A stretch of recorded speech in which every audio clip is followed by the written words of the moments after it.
Today I'm having a look at a pretty darn incredible network attached storage device, and it is QNAP's Turbo VNAS. The model number is TVS-463. What can it do? What can't it do? If you're looking for a business class, or if you're like hardcore at home, sure, why not? Because you know what? This is kind of like a media center in one. You've got a quad-core processor, amazing graphics on this, 4 gigabytes of memory. You can load it up for bays to, you know, throw in lots of storage space. You can do 4K on this. Yeah, let's get to it. The box is very informative with tons of pictures along with features and specifications about the product. It's packaged very well in this quality styrofoam. At the top is a power cord.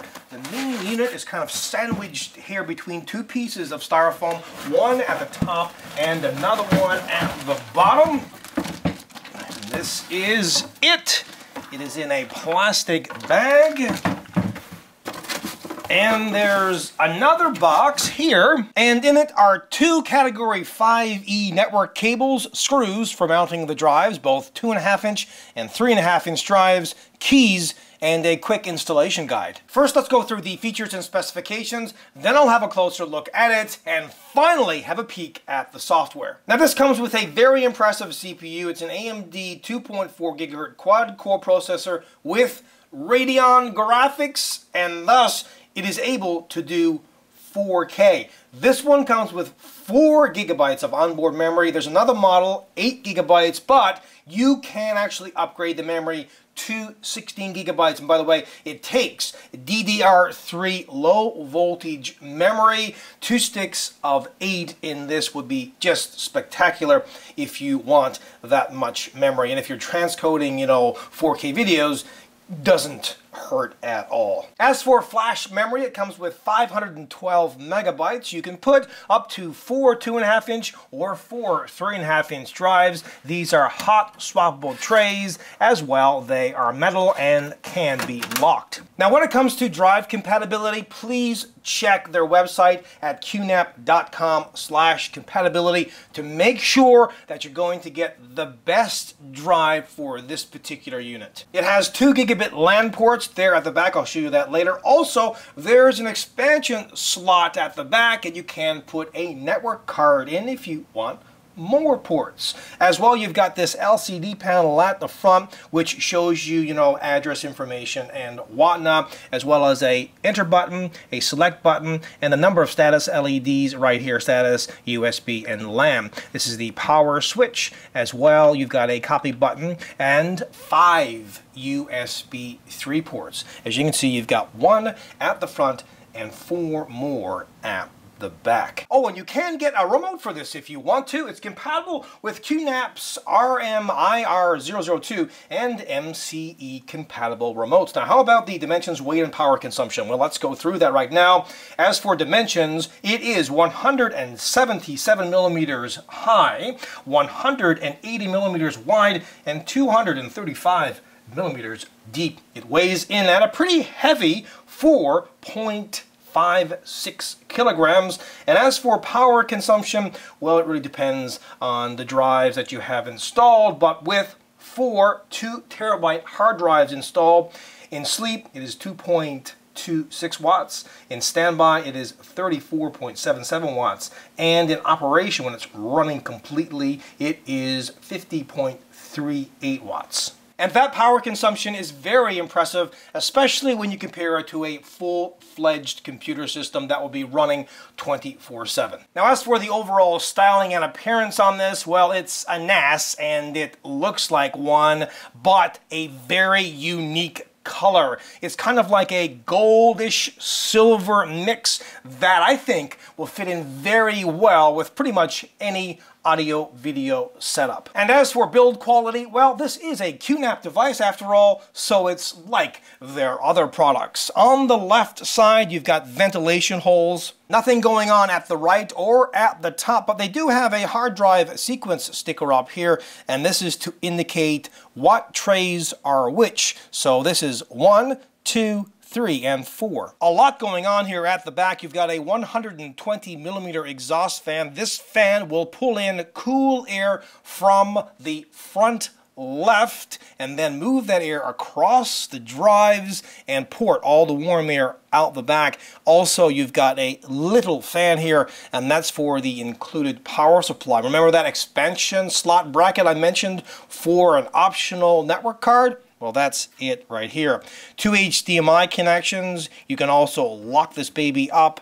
4 USB 3 ports and 2 gigabit ports, and at the top left is where you connect the power cord. And here's a reset button and a service port. At the bottom are 4 feet, and they do have rubber inserts in each, plus an information sticker. Upgrading the memory is super easy. First, remove this top cover. To do so, take off 3 screws at the back and slide it off. The memory is on the opposite side of the motherboard, as you can see right here. They do have one module installed, 4 gigabytes on this one, but you can choose to install up to 2 8-gigabyte modules to give you 16 gigabytes in total. Remember, again, this is DDR3 low voltage 1600 memory. Now you should be able to see this pretty massive heatsink that's on top of the AMD 2.4 gigahertz quad-core Radeon graphics processor, and it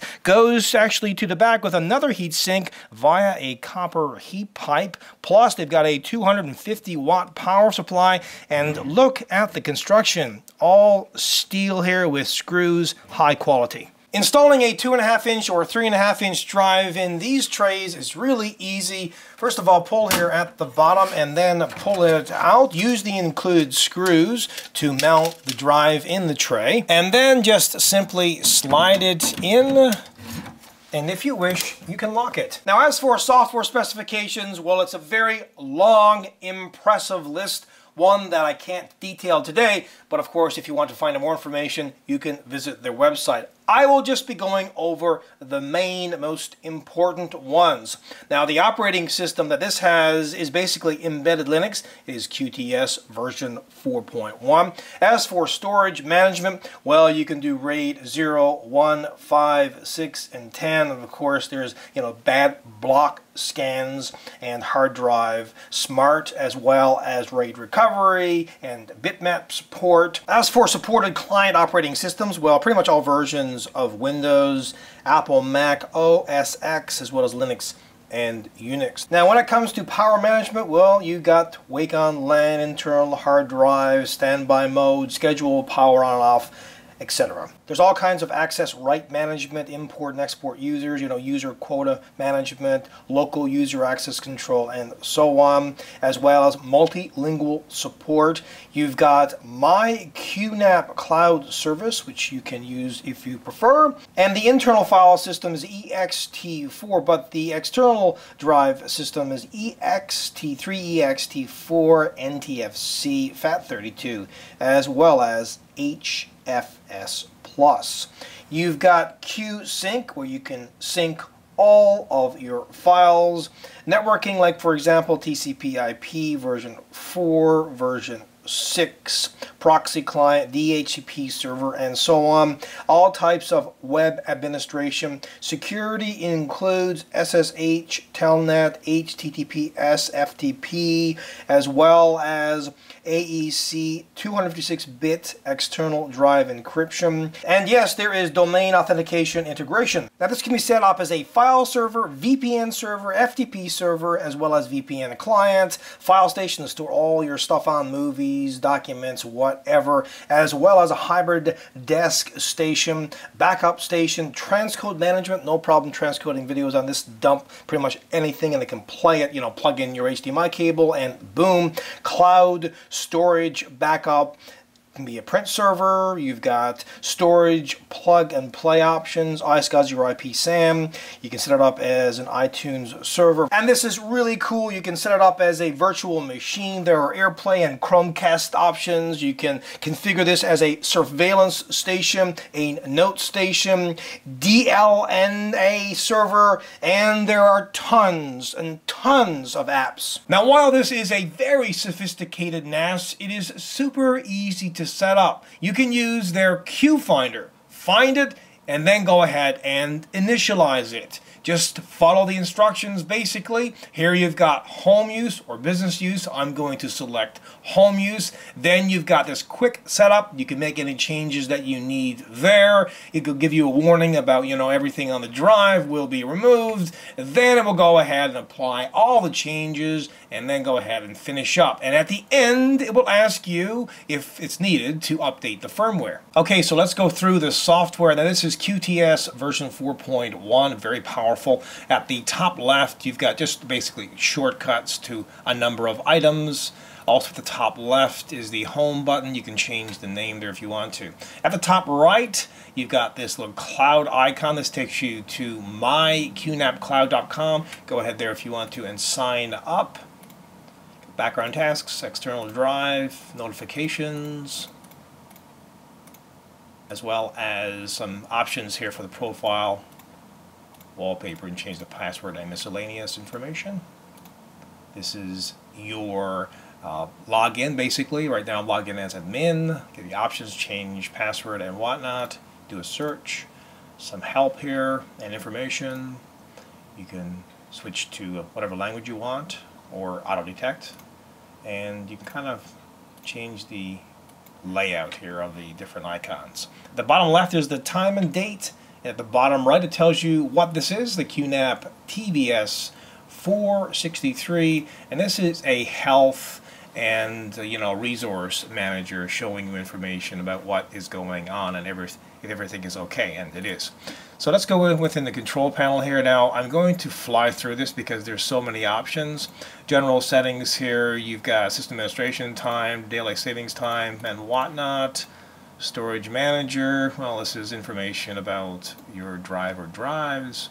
Network information, security information, hardware, power states, notifications. You can send, if something goes wrong, you can send it to your email account and whatnot. Firmware update, which I already did, which does, by the way, it does it automatically. And the backup and restore options, external drive if you have one, or a printer, or even the UPS connected to it. System status just tells you what's going on here with regards to, general information network and whatnot. And system logs. You got privacy settings. Set up different users, user groups, shared folders, set up quotas, domain security, and domain controller options. And network services, you've got many here. FTP, Telnet, and whatnot. Just go through these so you can kind of see them. And applications. There's some installed obviously already, but you can install so many more. As you can see here, all kinds. So let's go back to the desktop here. Photo station, well, this is where all your photos will be stored, and you've got different options here. These are nice. You've got some for privacy, right? You can set up some that only you want to see, or for yourself, and albums and smart albums and whatnot. So that's pretty neat. Music station for all of your music. Your video station. Now you can download, like I said, apps for this as well. And this is a hybrid desk station. This is kind of like all kinds of, audio and video, things like Kodi. It used to be XBMC version 14. You've got YouTube, Spotify, Chrome. So, all kinds of listening and viewing pleasure there. This is your file station. All your files will be stored.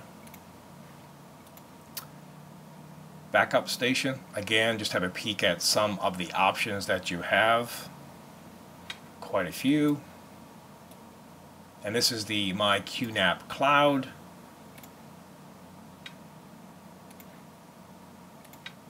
Heatsink, where it can sync everything, and of course you can sync this across anything, pretty much. You've got, you know, smartphone, tablets, and whatnot.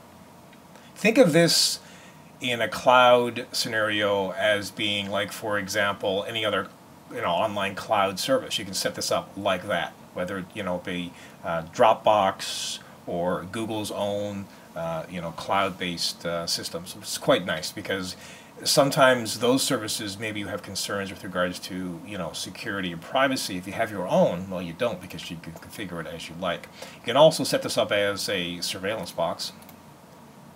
And this is the App Center. And let me tell you, there's tons and tons of apps for this. And also, you've got this neat option. You can actually set this up as a virtual machine. Add a monitor or large screen TV, a keyboard, and a mouse, and you've got one very cool home theater PC setup. Now this is the splash screen, which you're going to see first. At the top left is the name of the device, the IP address. At the top right, you'll see the login name, admin in my case, English settings, logout, and the time. Let's go into settings here at the top, general. You can see you can enable and disable a whole bunch of options: the time, the IP, the server name. You can, you know, opt out of requiring a login password, and you can also multitask. Apps, there's all kinds of them, including Chrome and, yes, Kodi, and you can switch here on the fly to the QTS software. Display, well, you can adjust that, as well as the overscan, the wallpaper, the idle. Preferences, language, and whatnot, including the audio output. And About gives you more information on the HD station. Now there's a kind of custom app here for XBMC. It's called HD Player. Let me just click on that and load it. You can see here at the bottom you've got your photos,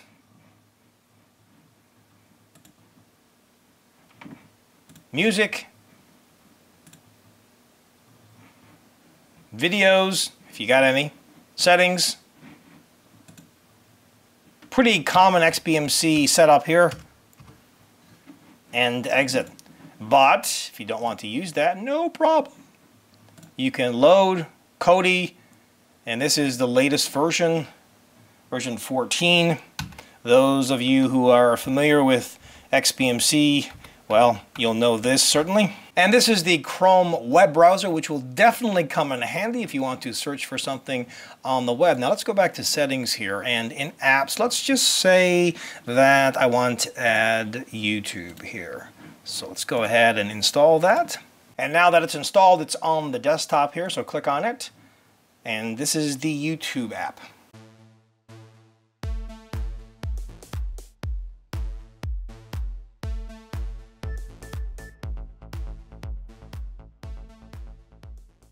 Now, what's not to like about this network-attached storage device? I mean, it is spectacular except for the price. But considering what it offers, it is, without a doubt, a 100% kick-ass product. Until next time, take care.